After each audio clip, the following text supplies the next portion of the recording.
Okay, another time saver in the kitchen is our manual food processor. It comes in 3 parts. The bowl and the blade are dishwasher safe. I recommend you put the blade on the top rack and then you put the bowl on top of it, so that's going to kind of protect your hands when you're reaching in and out of the dishwasher. It has a non-skid base, which is great if you have kids that like to help you cook. The blade just sits in the middle. There's no hole in the bottom, so you can actually serve straight out of this. And then the lid you just want to rinse off. You don't want to get soap and water up into the mechanism. So we're going to chop up some cilantro. So I have about 1 cup cilantro in here. I'm just going to pour it in here.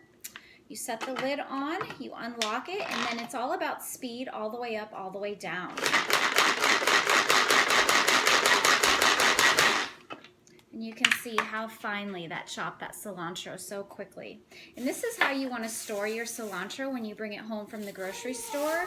You want to cut off about a ½ inch off the bottom of it and then put it in about 1 inch of water and then put just plastic over it and then keep it in your fridge, and it will stay fresh for about 2 weeks. All right, we are going to add some cumin. This is going to be a cilantro sauce for our tilapia tacos.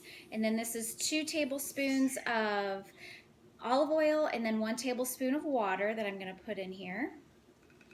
And then we need to add zest from a lime and then the juice from both the limes. So this is just our zester. So I'm just going to run it over, just kind of a single layer across the lime. You don't want to get down to the white part because that is the bitter part. So you can see I'm just getting that top layer.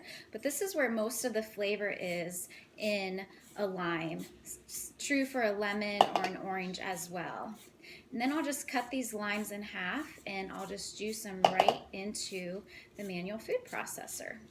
So it calls for about a ½ teaspoon of lime zest. If your family loves lime, you can do a little bit more, but I think that's good. All right, then we're just going to cut the lime in half. And I'm going to put it face down into our citrus press. That is going to get the most juice out. And you can see the juice just going right into the manual food processor.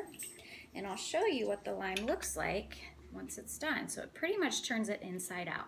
So I'm going to repeat that with my other limes, but let me just mix this up real quick. So this is a great product just for chopping herbs or vegetables, or if you're making salsa or smoothies, salad dressings, anything like that. So I'm going to keep pressing my limes and add it to my cilantro sauce and it will be done.